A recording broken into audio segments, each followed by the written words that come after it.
Hello అండి, hi అందరికీ నమస్తే. ఎలా ఉన్నారండి? అందరు బాగున్నారా? నేను కూడా బాగున్నాను. ఈరోజు క్షీరాభి ద్వాదశి సందర్భంగా మా ఊళ్ళో రాములవారి గుడి దగ్గర తులసి కోటని ఇలా తయారు చేసుకొని చక్కగా అలంకరించుకొని అందరం ఒకే చోటకి ఏర్పడి ఉన్నాము.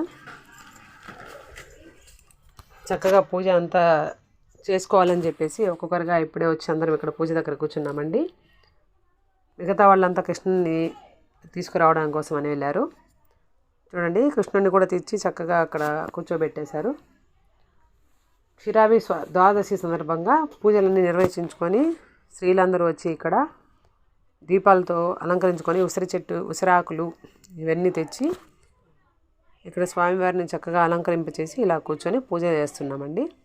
మీకు కానీ ఈ వీడియో నచ్చినట్టయితే లైక్ చేసి, షేర్ చేసి, సబ్స్క్రైబ్ చేయండి. ఈ విధంగా మేము ఈ పూజా కార్యక్రమాన్ని మొదలుపెట్టాము.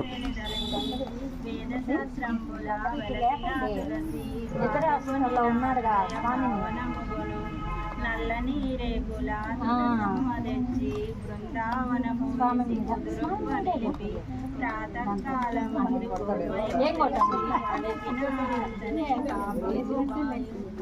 గుణ పద్మములు పెట్టి రేవర్తిని మూడు లోకముల ముక్తులయుండు పద్మిని పంచవన్నెలు వచ్చి ఎవరైనా లెక్కలేని పుణ్య ఫలమును అనుభవించరు. ఎండిన పండిన ఎంచి పూచినను నిండైన భక్తితో నేను గొలవలేను.